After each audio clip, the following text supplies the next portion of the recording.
মহাসড়কে ডাকাতি বাড়ায় হাইওয়ে ওসি প্রত্যাহার। মাগুরায় বিএনপি দুপক্ষের সংঘর্ষে আহত 20। সংস্কার ছাড়া নির্বাচন হলে আবারও স্বৈরাচারের পুনরুত্থান হবে, মানববন্ধনে ডক্টর বদিউল আলম মজুমদার। কুড়িগ্রামে পাওয়া যাচ্ছে না বোতলজাত সয়াবিন, মানুষের ভোগান্তি। এবং সর্বশেষ জানাবো, ট্রাফিক পুলিশের নাক ফাটিয়ে দিলেন ছাত্রদল নেতা। শুনছিলেন সংবাদ শিরোনাম, এবারে বিস্তারিত। মহাসড়কে ডাকাতি বাড়ায় হাইওয়ের ওসি প্রত্যাহার।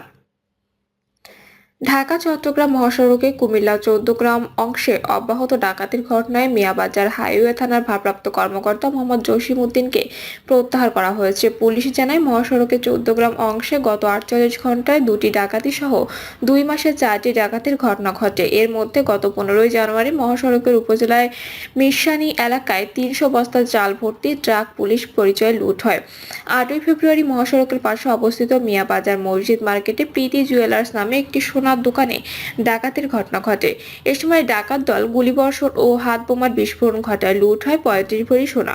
ডাকাতদের গুলিতে আহত হন মোশাররফ নামে এক ব্যবসায়ী। ২৭শে ফেব্রুয়ারি ভোরে ফাগুনকরা মাজার এলাকায় কুয়েত প্রবাসী নাইমুল ইসলামের মাইক্রোবাসে ডাকাতির ঘটনা ঘটে। সর্বশেষ একই এলাকায় মালয়েশিয়া প্রবাসী বেলাল হোসেনের প্রাইভেট কারেও একই কায়দায় ডাকাতির ঘটনা ঘটে। অতিরিক্ত মহাপরিদর্শক মোহাম্মদ খায়রুল আলম বলেন, মহাসড়কের ১৪গ্রাম অংশে সাম্প্রতিক সময়ে ডাকাতির ঘটনা বেড়েছে।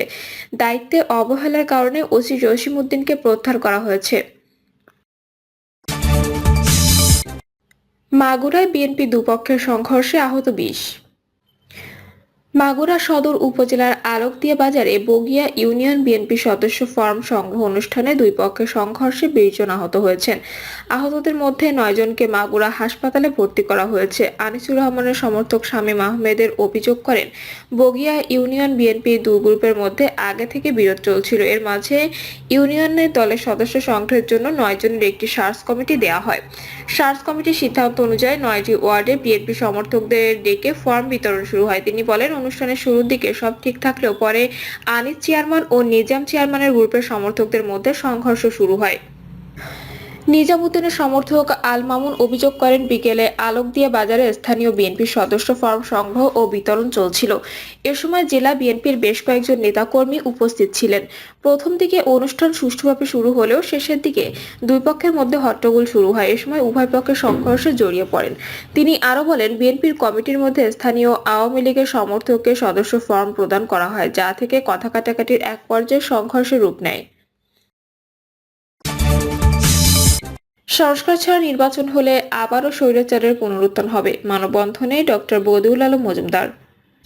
সুশাসনের জন্য নাগরিকের সম্পাদক ডক্টর বদিউল আলম মজুমদার বলেছেন, সংস্কারগুলো দ্রুততার সঙ্গে হওয়া উচিত, তাহলে দ্রুত একটি নির্বাচন হতে পারে।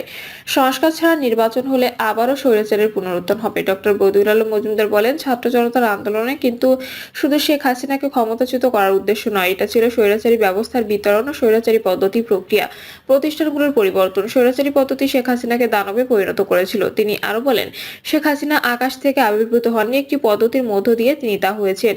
এই পদ্ধতি সংস্কারের প্রয়োজন। ডক্টর বদিউল আলম মজুমদার বলেন, দেশের স্থিতিশীলতা রক্ষার জন্য অগ্রাধিকারের ভিত্তিতে আইন শৃঙ্খলা পরিস্থিতির উন্নয়নের জন্য প্রয়োজনীয় পদক্ষেপ নেওয়া দরকার। একই সঙ্গে নিত্য প্রয়োজনীয় দ্রব্যমূল্যের দাম মানুষের ক্রয়সীমার মধ্যে রাখতে হবে। বাংলাদেশের রাজনৈতিক পরিস্থিতি শক্তিশালী করতে মার্কিন সরকারের দেওয়া অনুদান সুজন পেয়েছে কিনা এমন প্রশ্নের জবাবে সুজন সম্পাদক বলেন, এটা সম্পূর্ণ মিথ্যা। সুজন কোনো নিবন্ধন সংগঠন নয়, সুজন কোনো বিদেশি সাহায্য নিতে পারে না। সংগঠনটি পরিচালিত হয় বিভিন্ন ব্যক্তির সহায়তায়। স্বৈরাচারের দৃশ্যটা বিতর্কিত করার জন্য এসব অপতথ্য ছড়াচ্ছে।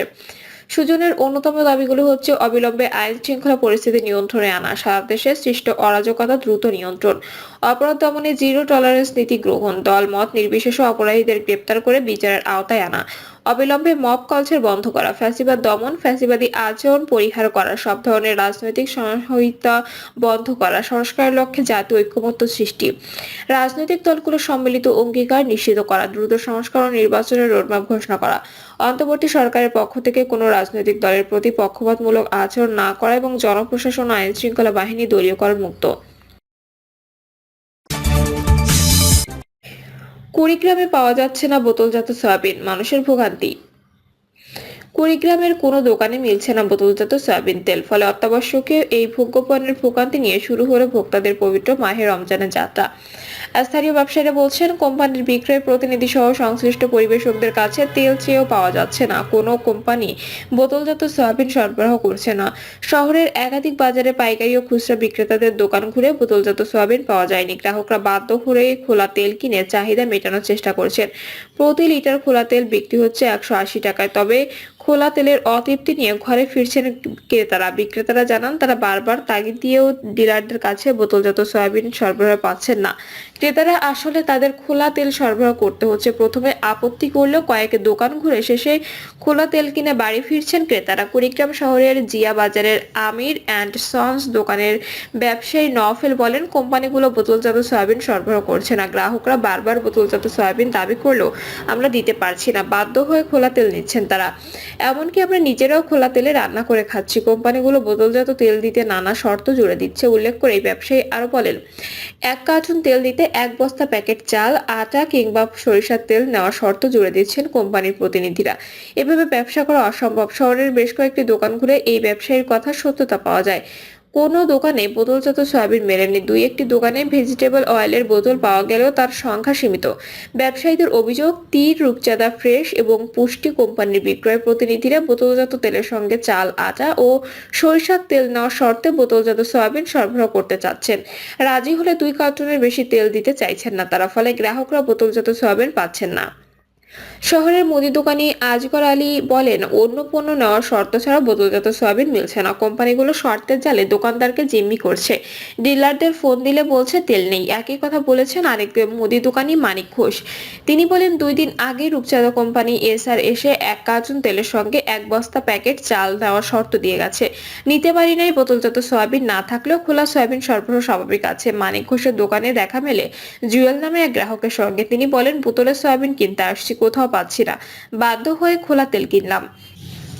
আরেক গ্রাহক রাজিয়া বেগম বলেন, রমজান মাস আসলে জনগণের ভোগান্তি বাড়ে। জিনিসের দাম তো বেশি হয়, সঙ্গে সংকটও তৈরি হয়। ইফতার সহ রান্নার কাজে সয়াবিনের ব্যবহার একটু বেশি হয়। সব পরিবারে একই রকম, কিন্তু বোতলের তেল কোথাও নেই। খোলা তেল নিয়ে বাড়ি ফিরছি।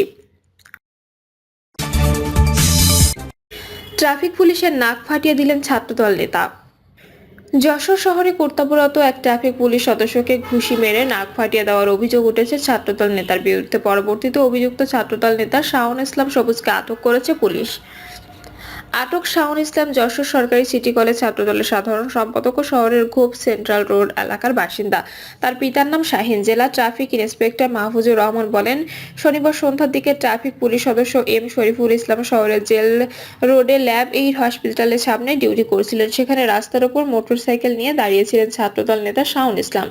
রাস্তায় যানজটের সৃষ্টি হলে তাকে মোটরসাইকেল সরিয়ে নিতে বলেন পুলিশ সদস্য শরীফুল ইসলাম। এ সময় শাওন তার সঙ্গে তর্কে জড়িয়ে পড়েন।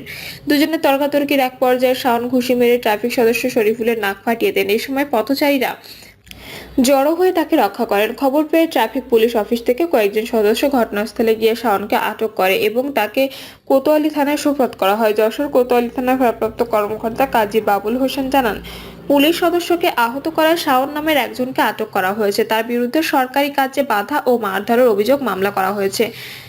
সকালে তাকে আদালতে সোপর্দ করা হবে। এ বিষয়ে জেলা ছাত্রদলের সভাপতি রাজেদুল রহমান সাগর বলেন, সিটি দলের ছাত্রদলের সেক্রেটারি সবুজের সঙ্গে ট্রাফিক পুলিশের তর্ক বিতর্ক হয়েছে শুনেছি। নাক ফাটানোর বিষয়টি জানি না, তবে সংগঠনের শৃঙ্খলা পরিপন্থী কাজ করে থাকলে অবশ্যই ব্যবস্থা গ্রহণ করা হবে, কোনো ছাড় দেওয়া হবে না। প্রিয় দর্শক, এই ছিল এখনকার সর্বশেষ সংবাদ। আপডেট সব সংবাদ পেতে চ্যানেলটি সাবস্ক্রাইব করে বেল আইকনটি ক্লিক করে রাখুন।